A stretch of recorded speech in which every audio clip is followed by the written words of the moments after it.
I would like to welcome you our first panel that we will be discussing on the sharing best practices and innovative interventions in the field. So we have 4 panelists, 2 of them are here, and the other 2 will be joining via video conferencing. So our first panelist today would be Sana Johnson. Sana is the regional director for IRC. She has spent over 15 years working for the regional international development organizations. Before working with the IRC, she was the executive director of the Center for Child Rights, Social Corporate Responsibility for Save the Children in Sweden, as well as their regional director in the Middle East and North Africa. Sana is a graduate from University of Gothenburg. Her work has focused heavily on capacity building, program management, and development, and also cooperation between private and civic actors to increase sustainability. Please join me in welcoming Sana.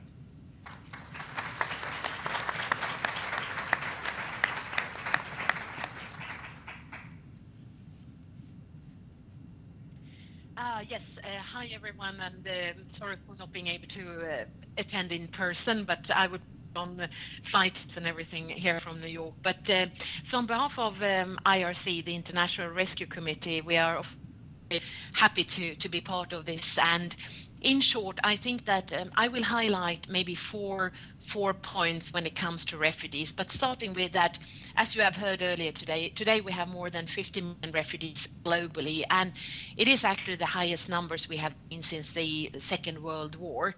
A lot of those are what we call internally displaced, but of course it means that they have been forced to leave the homes and the areas they are used to.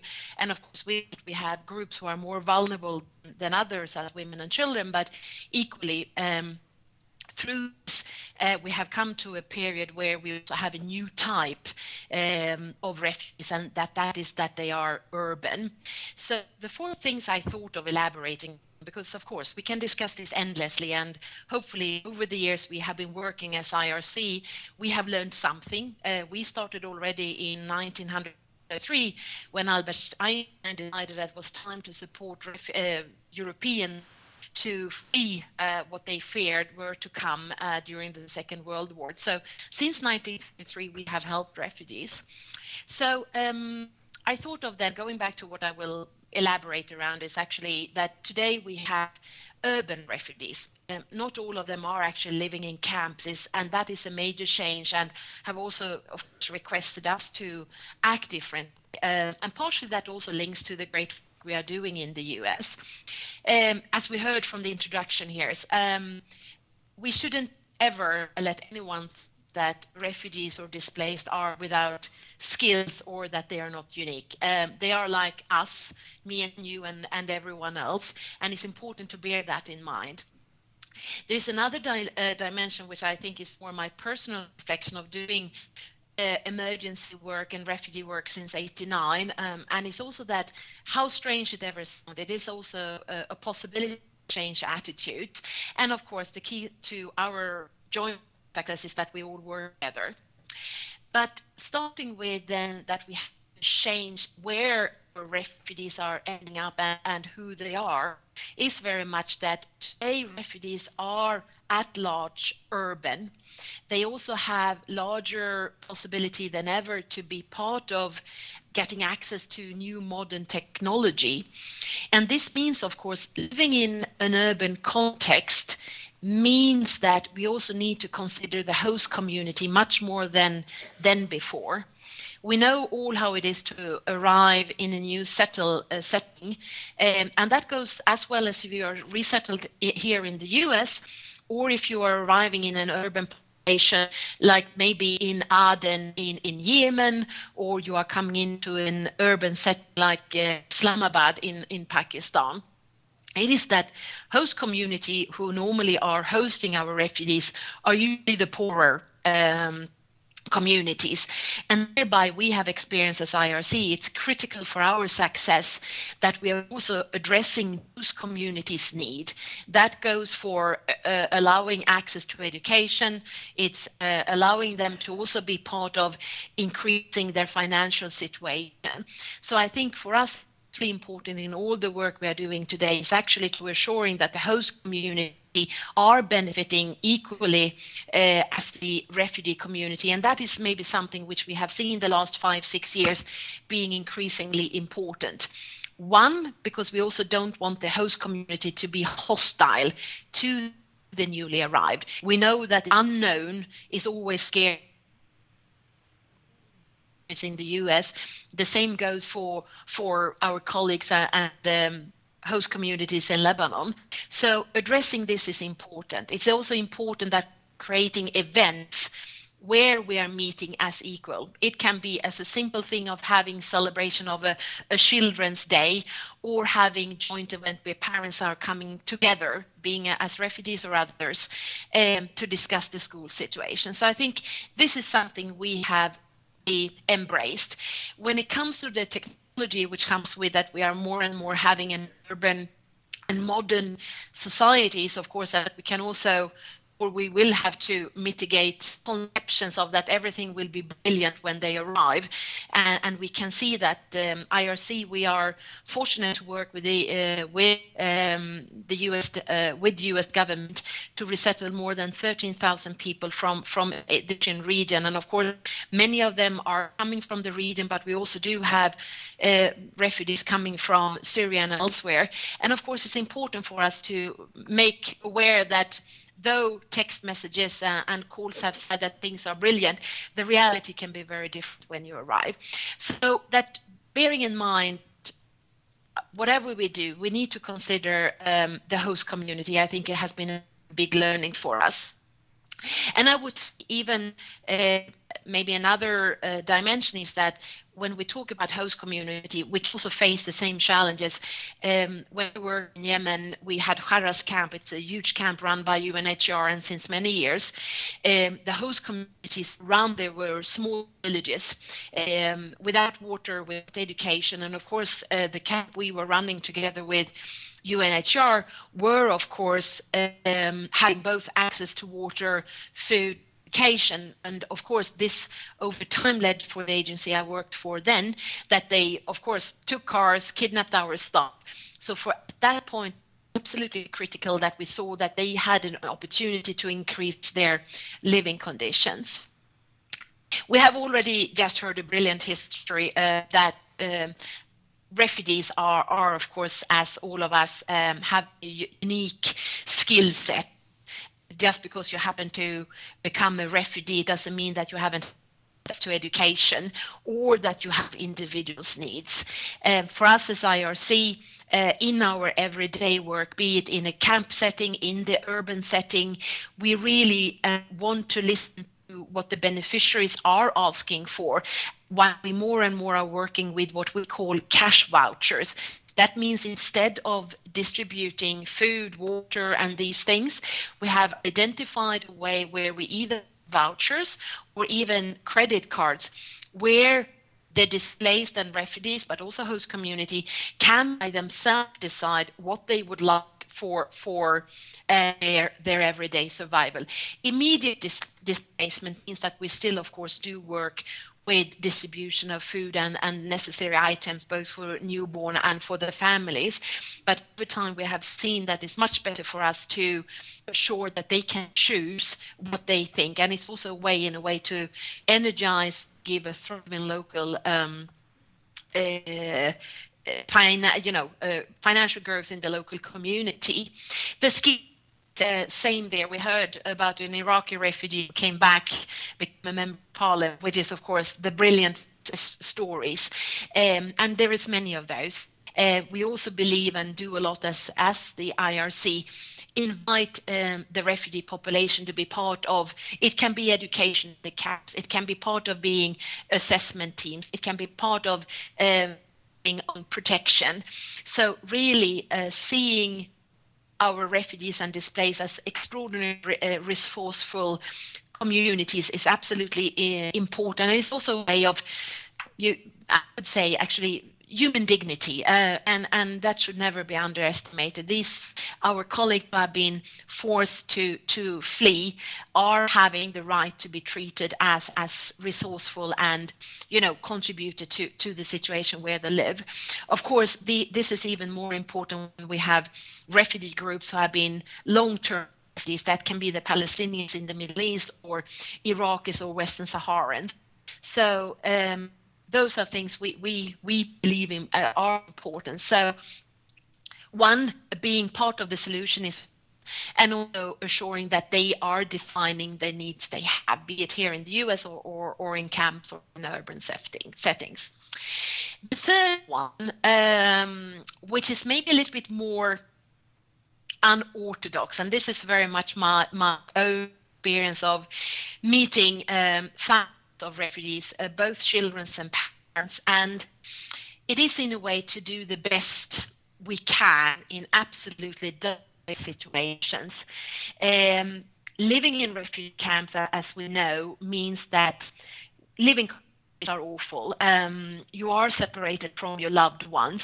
You're living in a time of uncertainty, of not knowing when and where you can go back. And this goes back if you also live with those communities in an unfinished garage along the Beqad Valley in Lebanon, or in small rooms in Islamabad. But I have so many children and actually parents as well, where the children, strangely enough, and I think the first time it struck me very hard were when I was in Gaza in 2008, where children said that this is the first time we play after school. And it is a strange thing, but we do have an opportunity with the things we are giving refugees of actually allowing them maybe to see that life can be beyond what they maybe are used to. So the safe space UNICEF and ourselves and many other colleagues in other agencies are offering in times of emergencies is actually an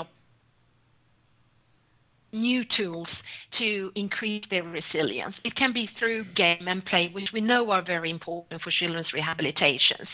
It is a unique opportunity for us also to, and we see this in Afghanistan a lot, as well as in Pakistan with refugees here, to change attitudes from parents, to make them aware and also make them being allowed to see that education is important, not only for the young boys, but also for the young girls.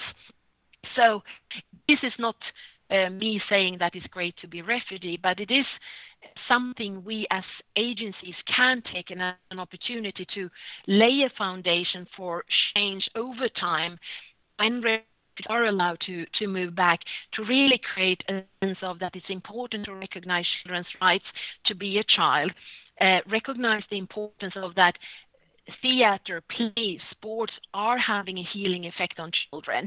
In healing classrooms, we are working with IRC. These are the soft skills I think are absolutely critical. And the face of a father saying that I now realize the importance for my young girls to be part of education is really amazing. So I think that this is a little bit of a thing, but we should really embrace this because we don't want anyone to long-term refugees, and if we can change attitudes so when they return, we see this change is really amazing, I believe. The last the dimension, which we as IRC find extremely important, we are only one actor, and the more we work together as agencies with governments, with local civil society, with groups, with mosque groups, this is when we can be truly successful. So the more we work hand in hand with making a change in everyone's lives, the better we can assure that refugees and displaced needs are met, not duplicated, but that we do assure through our coordination that we are meeting the huge demands which are in place. So this conference is, of course, a unique and great opportunity as well, where we can our learnings, but I also think in the field, be it here in the US or elsewhere, we work together, the better it is. So again, thank you very much for inviting IRC and myself to be part of this interesting and very important discussion. Thank you, Sanna.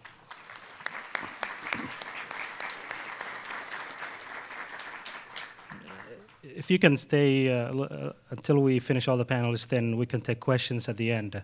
Yeah, of course. Thank you. I forgot to introduce myself. I'm sorry about that.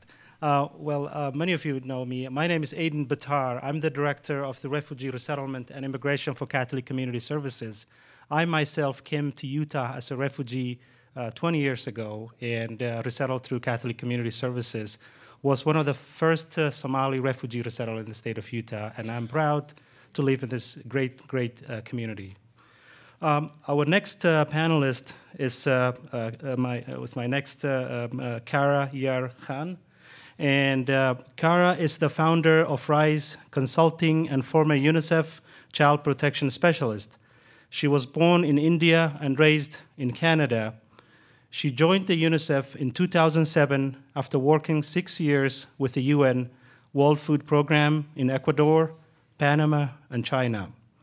From UNICEF Angola, she was transferred to China to support the Sichuan earthquake emergency operations. This was followed by assignments in Botswana, Madagascar, Mozambique, Thailand, and finally Haiti. I wonder that you speak so many languages. She also served as the Resource Mobilization Specialist and Disability Focal Point for 2 years. For the past year, Cara has served as the Child Protection Specialist, spending most of her time as a spokesperson and international program advisor to the fundraising and advocacy team of the U.S. Fund for UNICEF across the U.S. Cara has an undergraduate degree in international development from the University of Guelph and a Master's of International Public Policy from Johns Hopkins School of Advanced International Studies.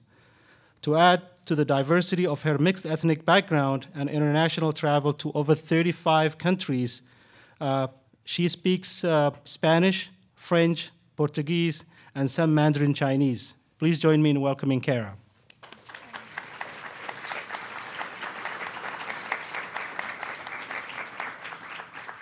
Thank you very much. And a special thank you to the LDS Church, one of our very trusted partners. Thank you on behalf of UNICEF for having us here today. UNICEF declared 2014 the most devastating year for children. In countries around the world, violent conflict imperils millions of children and families. Children are bombed in their beds, in their schools. They are tortured, they are kidnapped, and they are recruited for battle. Natural and man-made disasters are endangering millions more. And chronic humanitarian crises are subjecting yet more children to profound desperation and despair. Today, 1 in 10 children, that's 230 million children, are living in conflict countries around the world. There are very unique challenges that are faced by child refugees. They're unique because these children are still developing. Their personalities are still being formed, and their coping skills are still being learned. Children in refugee situations face much greater risks to their psychological development. The hardships that they are facing are chronic, and children may be living in constant fear and anxiety. In these humanitarian situations and in emergencies, these regulating and guiding mechanisms in a country or in a society are often lost. The parental distress and anxiety that can seriously disrupt their normal emotional development for children can be very troublesome. And sometimes this can even result in child abuse, abandonment, and neglect because of the family strife or because of other forms of family disintegration. Children most often lose their role models in refugee situations. Many are separated from one or both parents. And if the parents cannot continue to act as role models because of ongoing events, sometimes they look to others who are not necessarily looking out for their best interests. many children take on adult responsibilities, and this can also cause developmental needs to be neglected. They miss out on opportunities for school and for play. And that sense of normalcy, retaining it, is absolutely vital to not losing children throughout their childhood. And when children are cold, or they are hungry, or they go without shelter, they do not develop in any way as well. And most often, they become ill quickly, and in the worst cases, they die. If the services related to food, water, environmental sanitation, shelter, and basic needs are not met, if they are not properly planned and delivered on time, it will be the children who will be the first to die. Just a quick introduction. UNICEF is the United Nations Children's Fund, the humanitarian organization that has saved more children's lives than any other around the world. We work in more than 190 countries.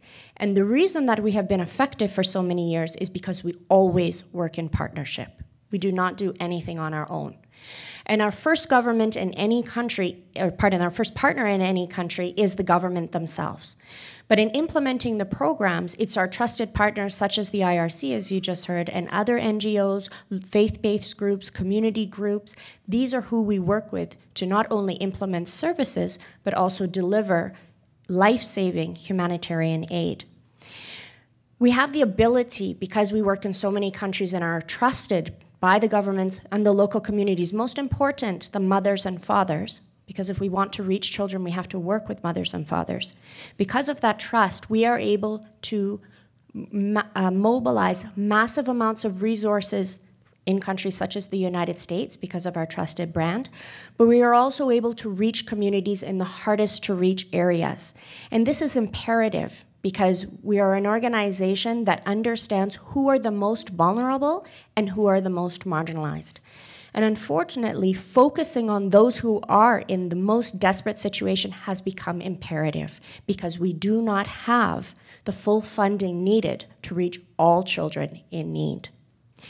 We have an in-house supply and procurement system, and this allows us to go farther with our dollar, which is imperative. We are the largest procurer of vaccines in the world. So when we have strong partnerships with that, for example, with the LDS Church, we are able to make every dollar go farther by making sure that the interventions are cost-effective. We have a three-pronged approach. We deliver services to the child, to the family, and to the community.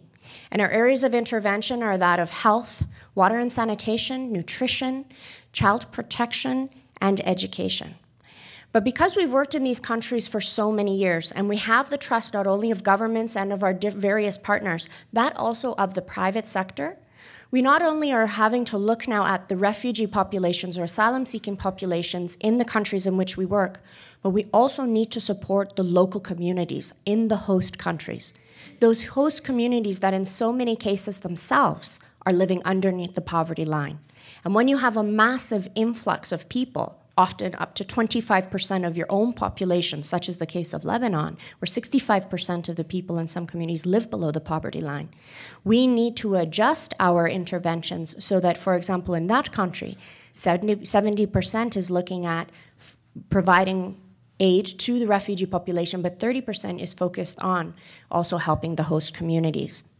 And as mentioned, we've been able to expand some of our services from beyond what we've done traditionally in emergencies to look at such things such as cash transfer programs in partnership with our sister agency, the World Food Program, which not only child stipends, which in a country such as Gaza might be $25 per child so that a mother or a father can buy them a winter coat to help them get through the winter, but it might be a family stipend of $250, such as in the case of Lebanon, where a mother of 6 is able, with dignity, to focus on what are the needs of her children, make that decision herself, empower her.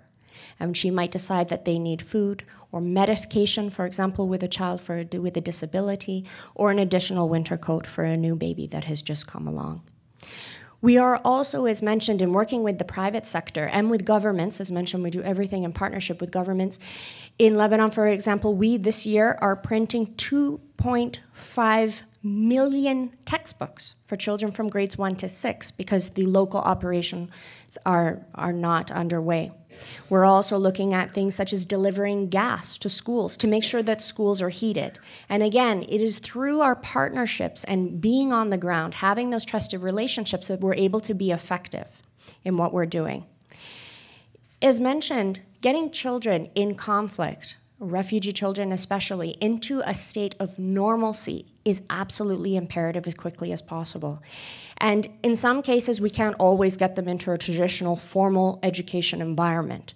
And so UNICEF, with its partners, we set up systems called child-friendly spaces, or we also have family centers, such as in Gaza, where we've set up 21 of these, where children can come and parents can also come to have somewhat of a distraction, if you want to say.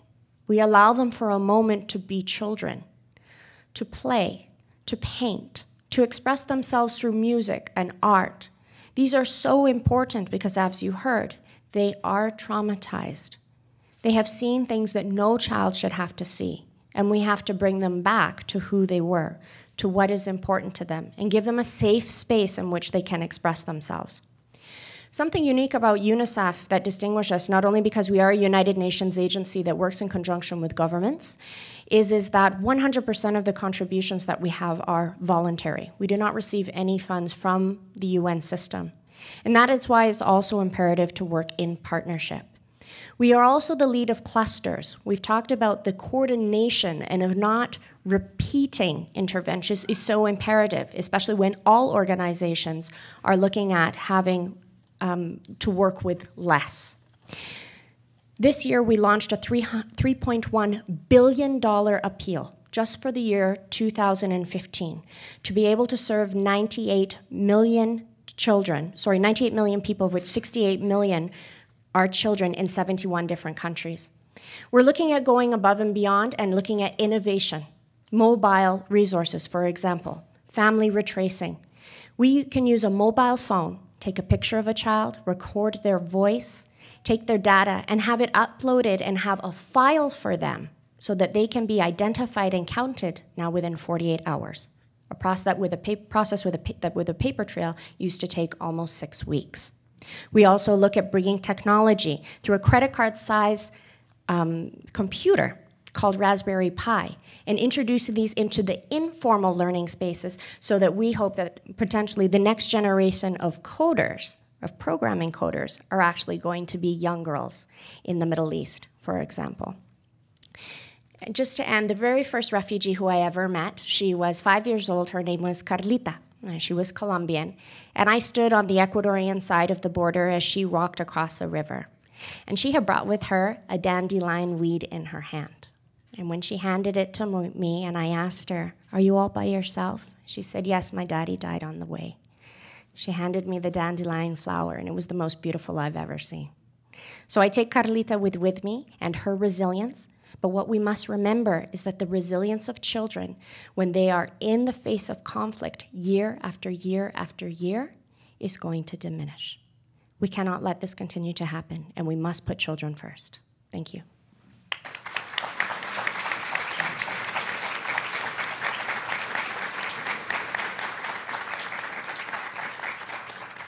Thank you, Cara.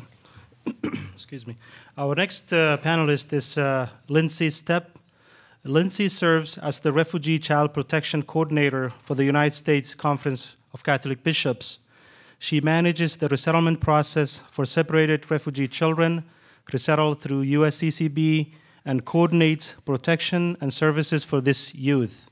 Prior to her domestic resettlement work, Lindsay served for 4 years in East Africa in various roles with Refugee Point, Church World Services in Nairobi, and as a consultant for the United Nations High Commissioner for Refugees. In these positions, Lindsay assessed the protection and resettlement needs of refugee children and families in camps and urban locations across Ethiopia, Kenya, and surrounding countries. With Refugee Point, she led a pilot project in collaboration with UNHCR, which strengthens child protection capacity to address issues affecting refugee children in locations across Africa. Lindsay worked previously with the Ethiopian Community Development Council, which is another national resettlement organization, an IRC, in domestic refugee resettlement.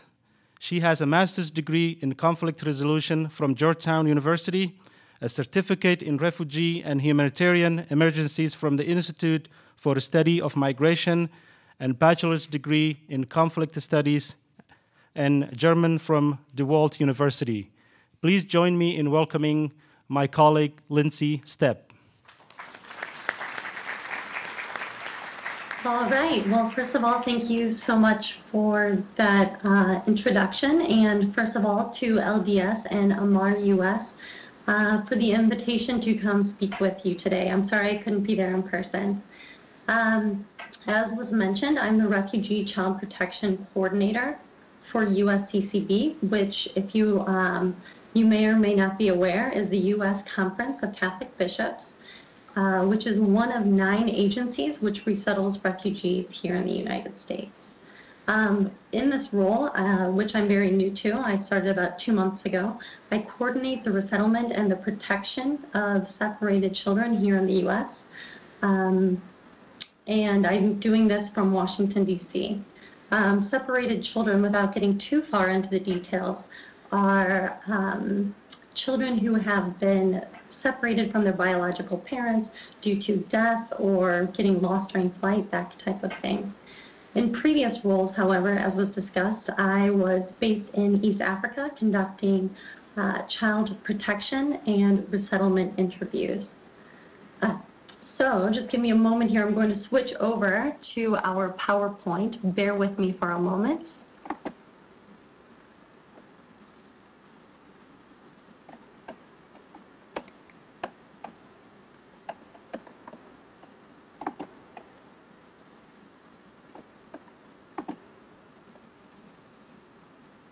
All right, I hope you can see this. Can you give me a shout if you can hear that? Yes, we can see that. Or see that? Yeah. All right, unfortunately, I'm not able to hear you all at the moment, but I'm going to trust that you can see this PowerPoint. So as you can see, like Cara, I will be talking about children and the resettlement process. Cara did an excellent job of giving context to children and the challenges that they face in refugee situations across the world. I'm going to be shifting gears a little bit and focusing on children as it relates to the resettlement process in particular, as this is more my background.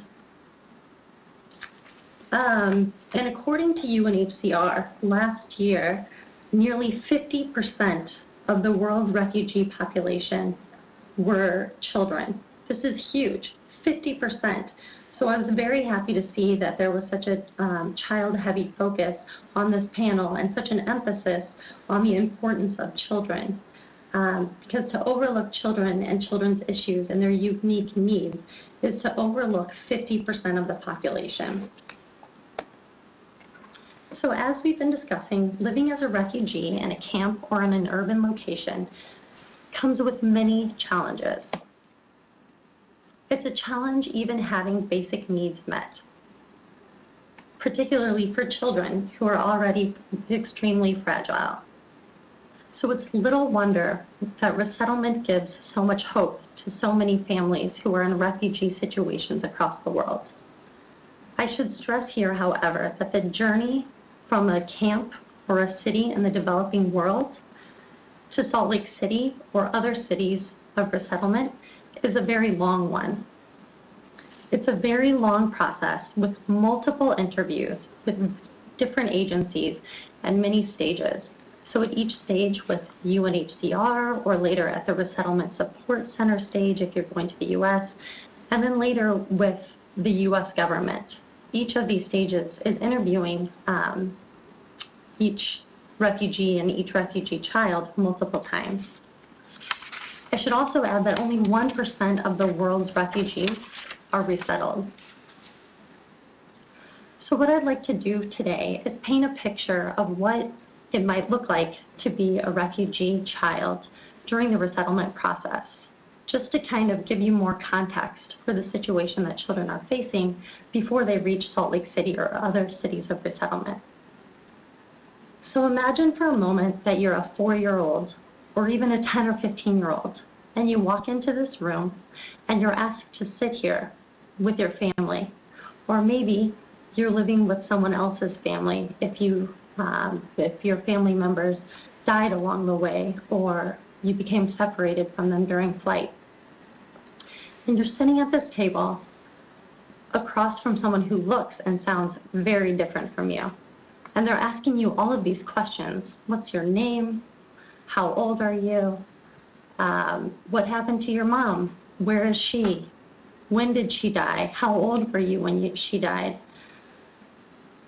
All sorts of questions that make you very confused. And let's say your aunt is the one who raised you and she's sitting there next to you. During the interview, you notice she begins to get really sad, but you don't really understand why. Then you're asked to leave the room while the interviewer continues to speak with her.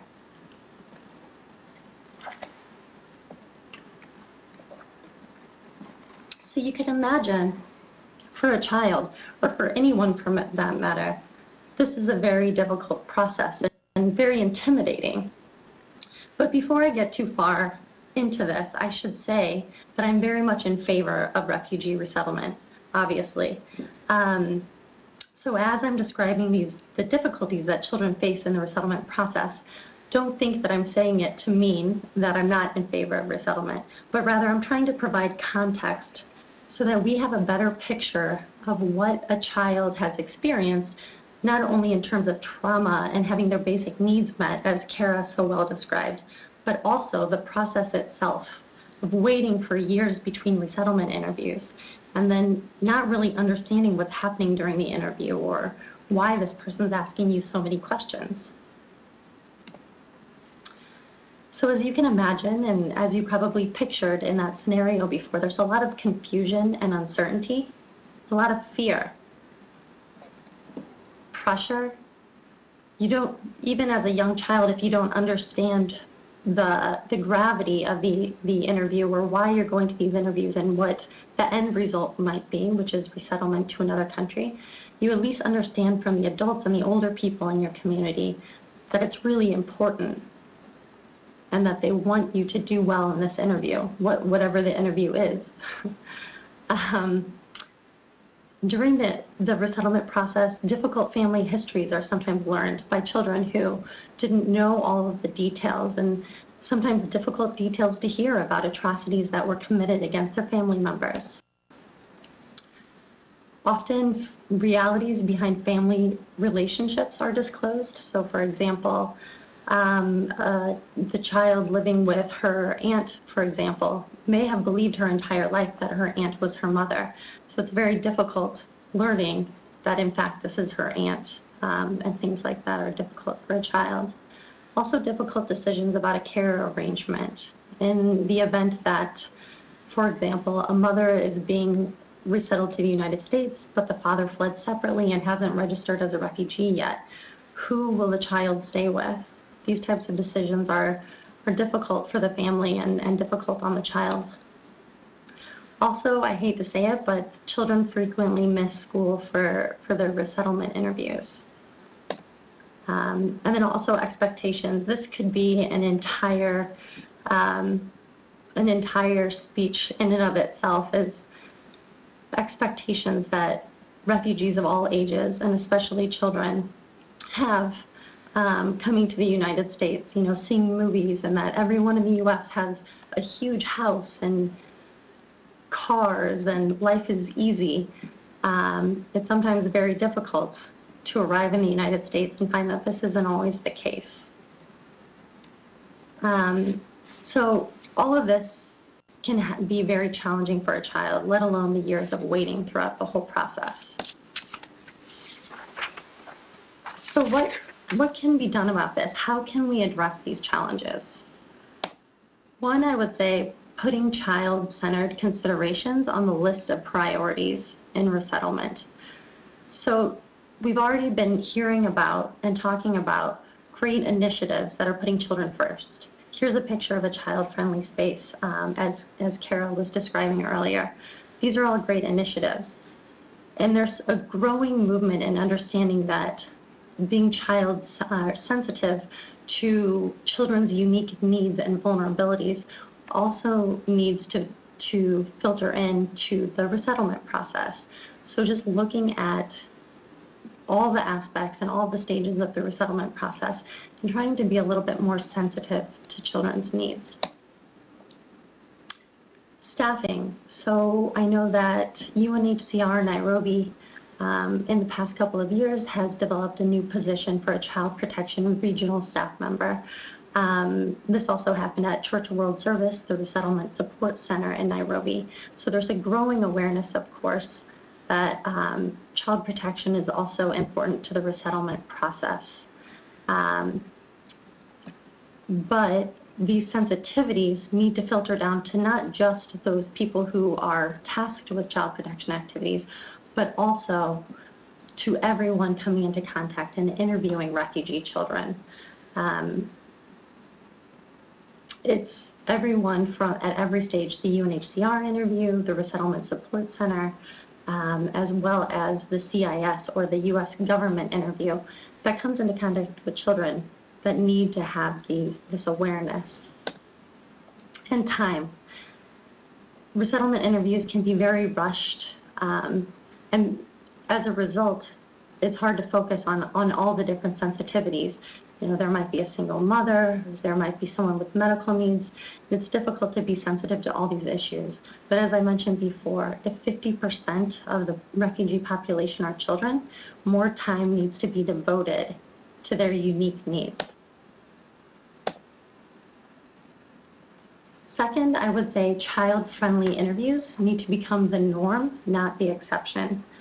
So here I'm not just talking about the child protection assessments that are done early on by UNHCR or by its implementing partners to assess a child's situation and decide what the best care arrangement is for that child. But also later on in the resettlement process, this needs to be the norm. It's not always possible to have child-friendly interview spaces for every resettlement venue, but in the very least, during the training I was referring to earlier, resettlement interviewers can be trained to take different considerations into how the office is set up for the interview. For example, even just arranging the seating arrangement so that a child feels more comfortable and isn't sitting with an intimidating desk and a laptop across from or between them and the interviewer. Just simple things like this can make a world of a difference for a child in a very intimidating situation. Interviewing techniques. I won't go too far into detail, but taking the time to use interviewing techniques such as broad-based questions instead of yes and no questions can make a child feel more at ease, can enable them to share more and that type of thing. Drawing and other activities can also make a child feel more comfortable and can allow them to express themselves. Again, there's not always time for these things in a resettlement interview.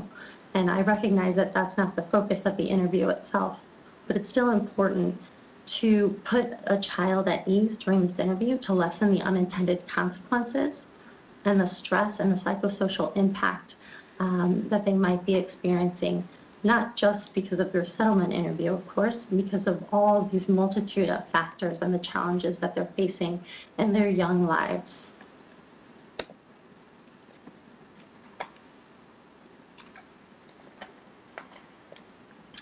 And then last, I would say, communication and coordination between domestic and overseas efforts.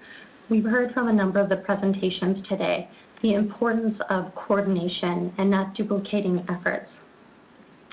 I also would like to highlight the importance of coordinating what is being done in the US with what's being done overseas. And this is, of course, in every aspect of every humanitarian effort. Today, I'm talking about resettlement and child protection. So the ways that this can help us in this regard, conferences like the conference today, webinars. I know my colleagues and I have been giving webinars to the resettlement support centers overseas or to UNHCR to give them a better sense of the situation that refugee children face here once they arrive. And that can help inform the way that children are counseled in refugee camps about their options. For example, one of my colleagues gave a webinar to the Resettlement Support Center in Bangkok just the other week to explain the U.S. foster care system and the opportunities for children when they go into that system. And that's a great way to share information, to coordinate efforts, to better inform refugees who are making very difficult decisions about guardianship and other issues. It can also be immensely helpful in terms of expectations. And I spoke with Juliana Potter from Catholic Community Services the other week, and she had great insights about the expectations that refugee children have and the situation for them when they arrive here. I believe she'll be speaking about this at a later panel, so you'll get to hear more of that then. And I'd hope to share some of the information with you today about the expectations that children have when they arrive and how we can be doing a better job of sharing that with overseas partners. And that's something that I do here from my position, is have those conferences and webinars with our partners overseas to convey this information and paint a better picture. Informational materials, for example, explaining the U.S. foster care system and decisions that that can help inform decisions of refugee families and refugee children as they're deciding whether or not they want to join the URM program, or Unaccompanied Refugee Minors program, to go into U.S. foster care, or if they want to stay, for example, with an aunt or an uncle. Informational materials that are developed here and shared with colleagues overseas is immensely helpful in improving the situation for children during the resettlement process and making it a more child-friendly and child-sensitive process. So in the interest of time, I think I'll go ahead and close there, but thank you once again. If there are any questions, here's my contact information, and I'll of course be here for the question and answer section. Thanks so much.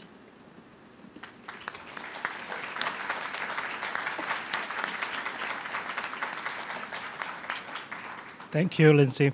As Lindsay pointed out, in our second panel, there is some panelists that will be talking about refugee foster care programs that we have here in Utah. So, and also some of the other refugee services that we provide locally. So don't miss that. It will be a great information as well. Our last panelist is Sarah Al-Obeidi. Sarah is a Fulbright scholar from Iraq and an Amar, Utah Executive Committee member. She graduated from the University of Baghdad College of Medicine in 2008 and worked as a physician in Iraq for 3 years. She has a master's degree in public health from the University of Utah. Go Utes. And it's now studying for the U.S. medical licensing exam so she can get her doctor's degree. Being a bilingual doctor helps her communicate with the Iraqi refugees and help Utah Health and Human Rights minimize the cultural barriers in making a wellness group that serves the torture survivors' need. Please welcome Sarah. Thank you. I'm honored to be here today with all of you that are really interested in helping refugees, as I am. And I would like to thank Amar for all their work in my country, Iraq. And thank you for the LDS charities for everything they are doing in all over the world. I think my experience is very little as compared to any one of you in this room. And I'm still very new in the process of helping others, because I'm a doctor, but I never worked with refugees in Iraq. And I left Iraq before things happened and deteriorated. I got my master's from the U. I know I'm at a BYU place, but I'm sorry. During my practicum that I had to do at the University of Utah, I chose to volunteer at the Utah Health and Human Rights. I know some people from UHHR are here. Hi, Brent.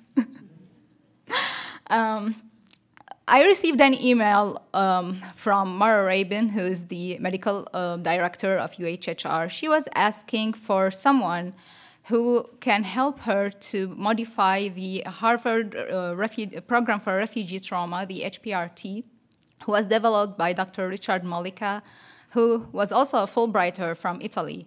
He helped Cambodian refugees here. And when they first come to the United States over like 40 years ago in the 1970s, they were really trauma survivors. And they passed through different stages of torture before arriving to the United States and being resettled by different agencies.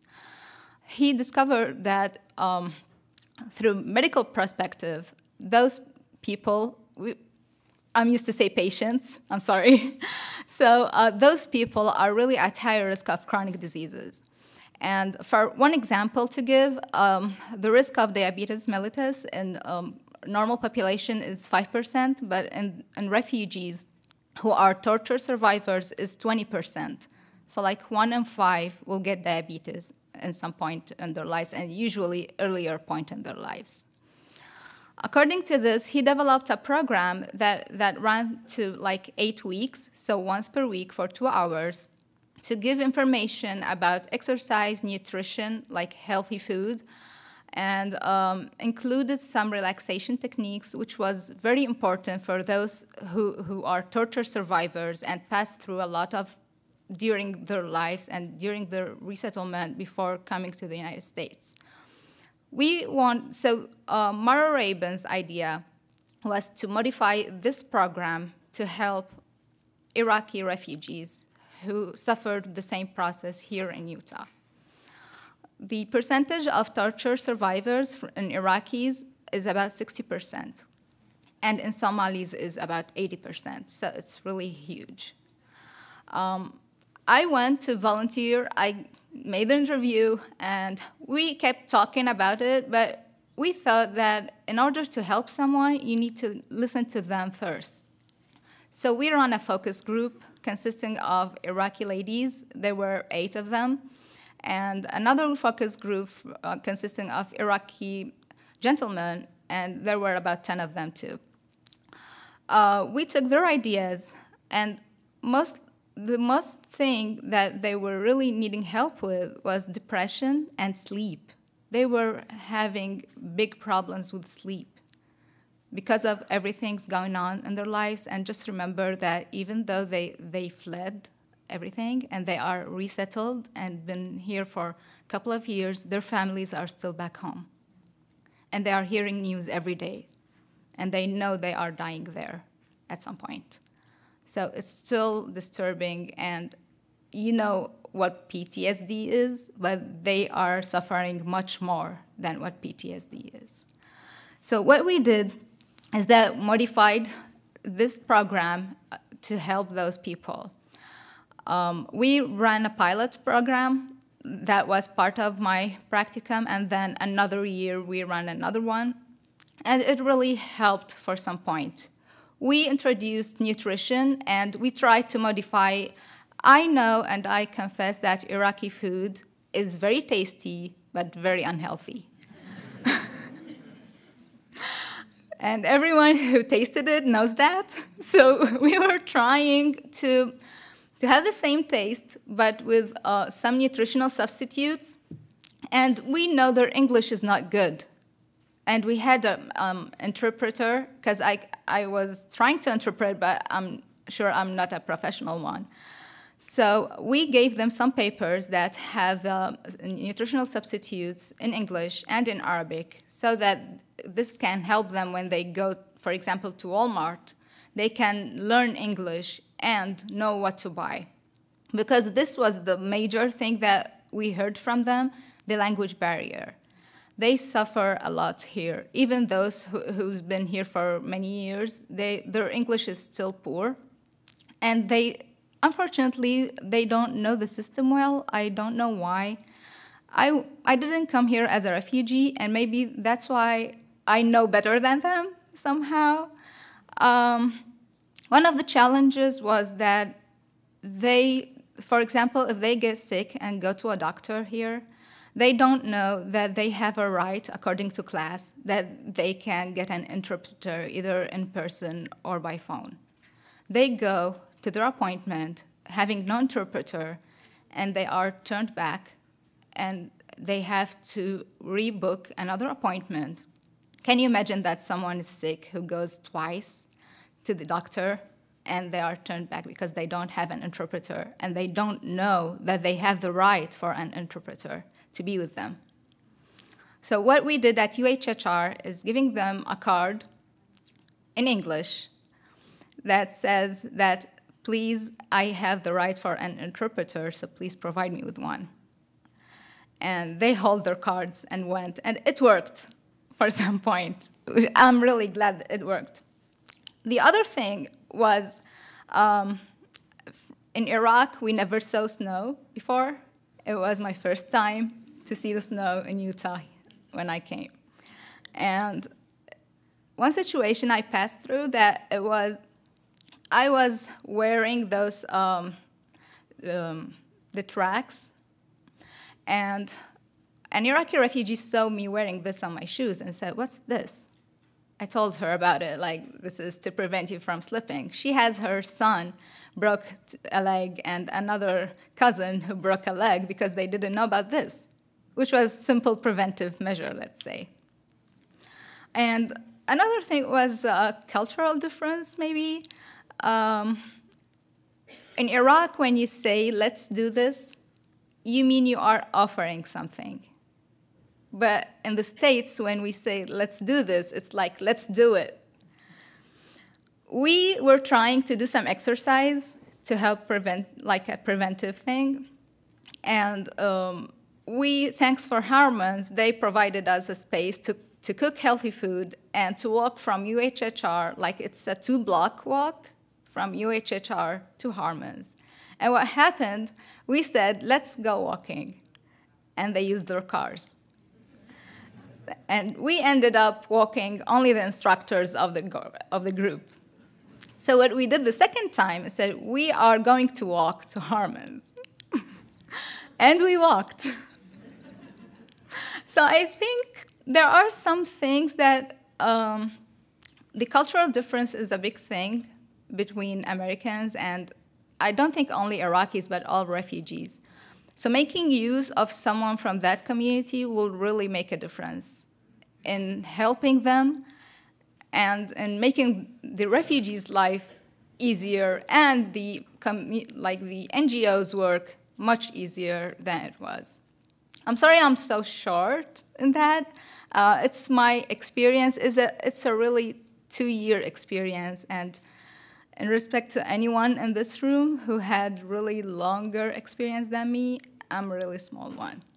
But I'm really honored to be here, and I'm glad that I'm learning from all of you. Thank you.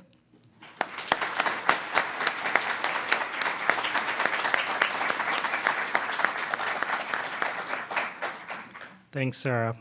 I think we have enough time for questions, but before I open the floor for questions, as you were hearing, you know, that the number of refugees that every year the United States accepts, and the number of children, that over 50% of the refugees are children.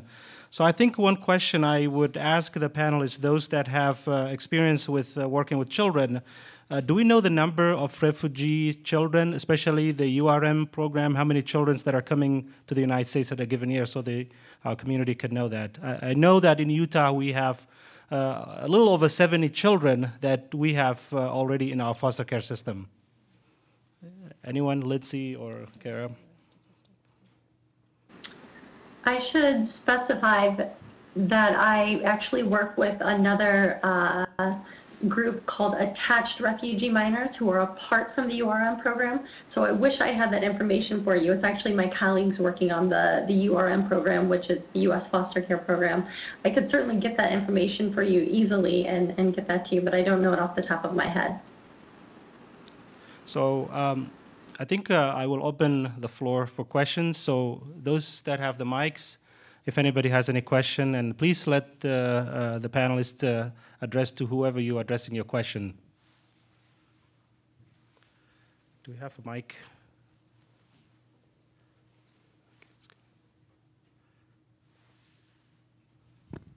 My question is kind of to anyone who can answer it. What kind of advocacy groups do you have at this time for children, women and children in these situations, if any?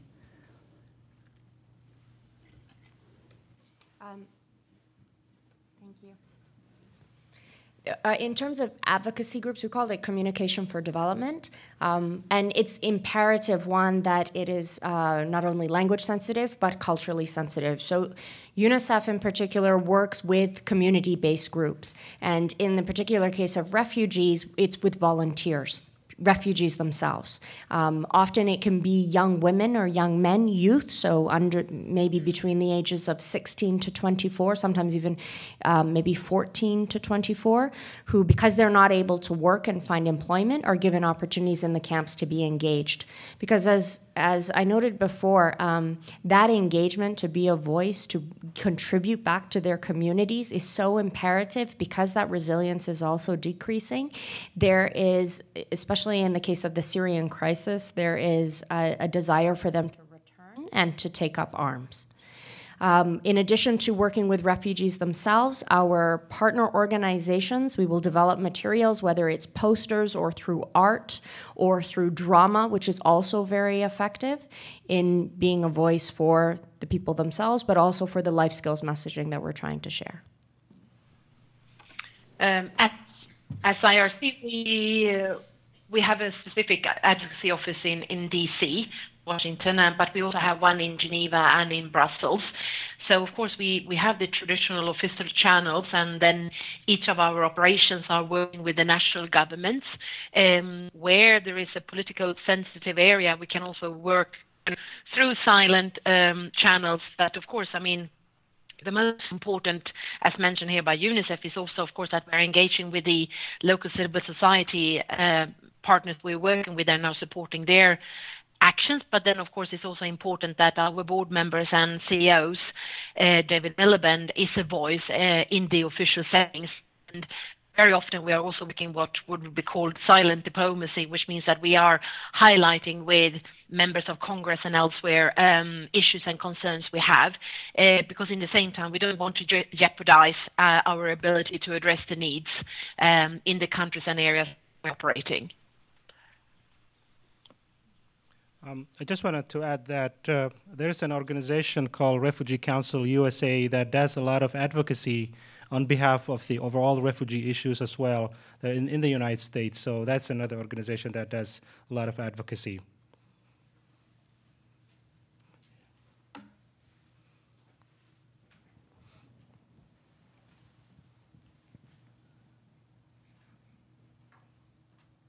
I'm sorry, I shouldn't take more time, but all 5 of you have talked about the importance of choice.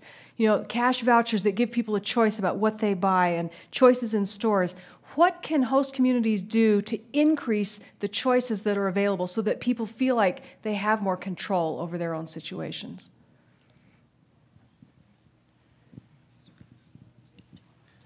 Anyone? I would say, if we're talking about host communities, just as you said, what we're trying to do in the field is to empower parents or caregivers to make the choice as to what are the most immediate needs, so e-vouchers, as you mentioned, or cash grants, to give them also the choice here in their own community. It's wonderful to have in-kind donations, and we agree for this in the field, but also here, maybe sometimes letting them have the choice of what do they want to buy, what are their most immediate needs, rather than making those assumptions for them. And that can be everything from medication to clothing to food, as you said. Now I want to go and have Iraqi food for lunch. It's not that we don't appreciate diversity, but when you're in such a fragile stage of transition, being able to make that choice and have those comforts, that can have a great impact on your psychosocial state. And, I think it's also important that you provide and create an open environment with the suppliers, so that they understand the importance of no discrimination when they come and all of that, and also that you find a wide range.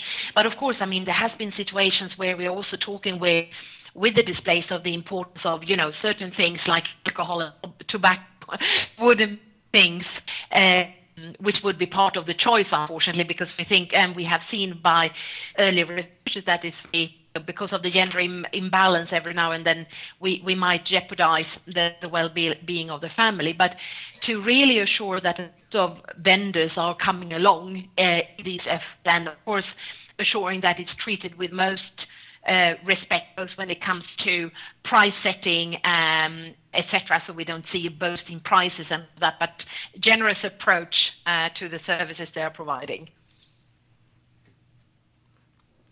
I think in the newly arrived refugees, when they come to our community here, they receive a lot of, like for example, the food stamps, the desert industry vouchers, but I think the important is, the education is very important, so they know what they can buy, what choices they can make, especially for what kind of food choices they could have when they go to a grocery shopping, that they have no idea. A lot of our refugees, so many choices available, so they can have healthy food, and also what is more important for their families.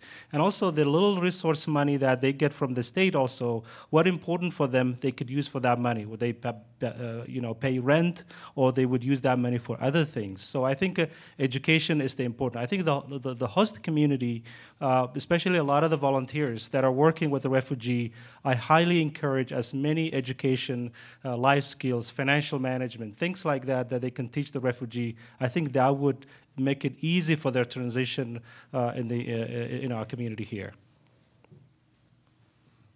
To piggyback off of that, I would say that information is power, as you've been alluding to.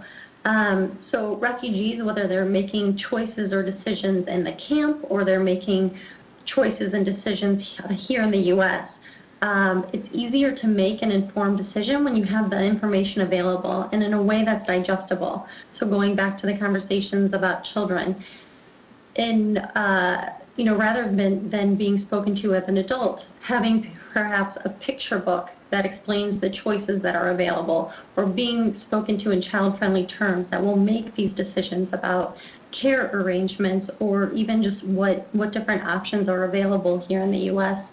In terms of anything, having it in a digestible manner to make those decisions in a more informed manner.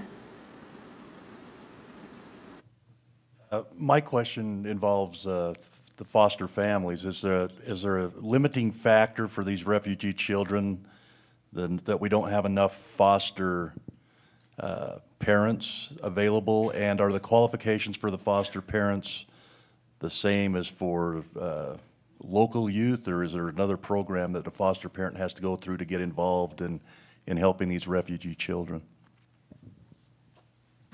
And that is a wonderful segue and introduction to the later panel that I was mentioning earlier.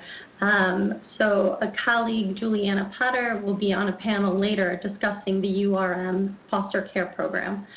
So as I was mentioning earlier, I work with attached refugee minors, who are those children who are traveling with their own foster families from the camp. So they might be traveling with an aunt or an uncle, or with a brother or sister. whereas the URM children are coming and are placed in the foster care program here in the United States. So Juliana will be much more placed. Sorry to put pressure on you, Juliana, but she is much more familiar with that program and will be able to answer your questions. So hold that thought.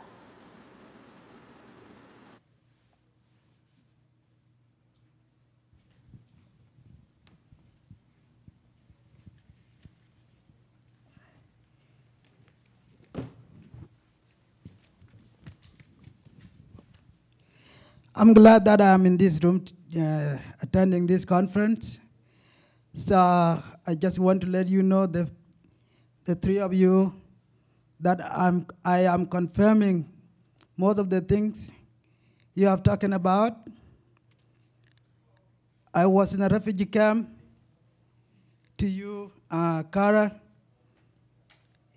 in late 1980s in a place called Kakuma in Ethiopia, and being one of the graduates among 27,000 lost boys, I was selected to be taken to safety somewhere in Addis Ababa. But that did not come through. Again, I have received my first toothbrush from UNICEF in 1995 in a refugee camp called Kakuma, and I think you were in Nairobi. I think you are aware of that Kakuma. So I lived my life, my childhood life, as a refugee for 13 years. And I have known most of the agencies that work with refugees, including IRC, Lutheran World Federation, World Vision, UNHCR, of course, and UNICEF. And I have seen what the UNICEF has done for us as refugees and as kids, lost boys. So I'm thankful for your work. I also would like to let you know too, the thing that you are talking about in the resettlement process. I'm also confirming them. It was a painful process, of course, being a lost boy and being asked questions that bring back the memories, that what happened to your parents, why is that and that, and we went through all those things. And that's why 4,000 out of 20-something thousand lost boys were selected to come to the United States. So it was painful for some of my colleagues to be told that you are not coming to the United States. It was painful for them. So I'm wondering what process could be in place instead of telling one child that you are not coming to the United States, another child is coming. What process could be done to accommodate all who have suffered together to be brought to a safety place? That's one question. Another one is, we have known in the world, as you said, 50% of the people that become refugees are children. And they don't become refugees by choice. They're subjected to that by people who are powerful. What process is in place to hold these people accountable for causing the suffering of the children? Thank you.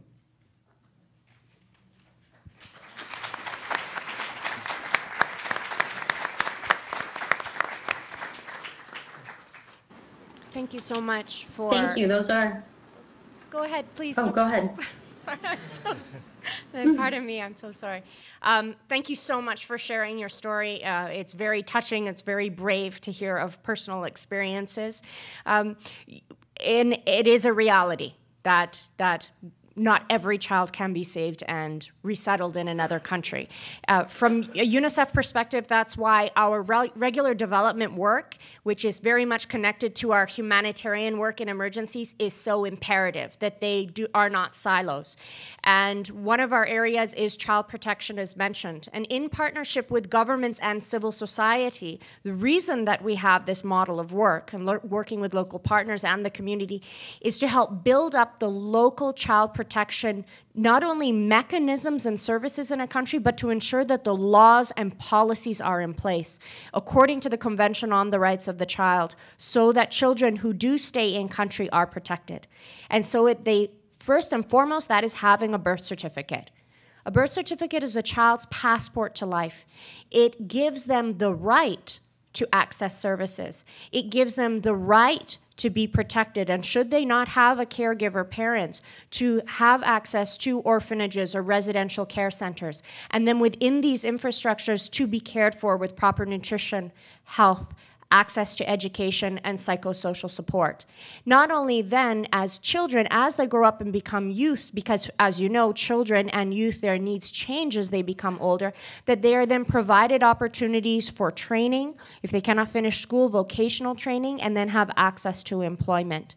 So by mentioning again, working in partnership with governments and civil society, looking at the international human rights treaties that are there so then we can stem to ensure that local laws and policies are in place, having evidence, knowing how many children are in need, what are their needs. Taking an evidence-based approach allows us to program effectively and identify what sort of skilled experts do we need and what level of funding do we also need in order to provide services for children who are still in country.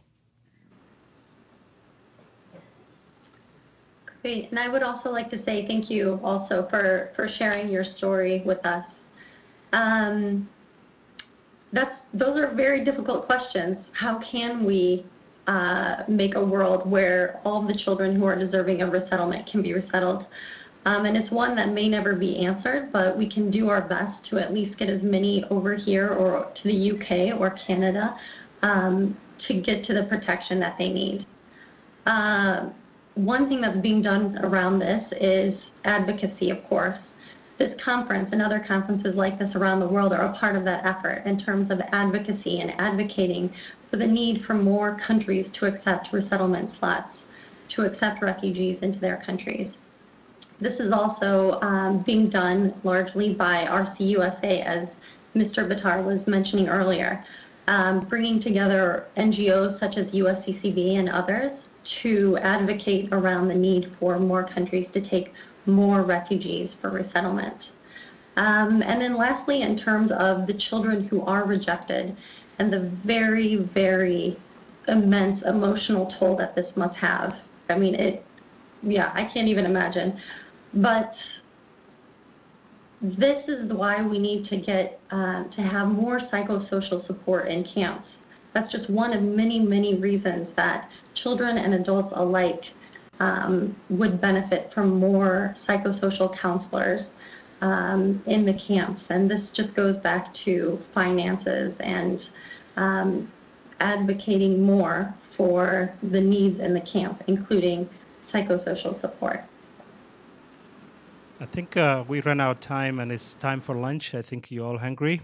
And please join me again one last time for thanking our panelists for their time and expertise for sharing their experience with us today. Thank you.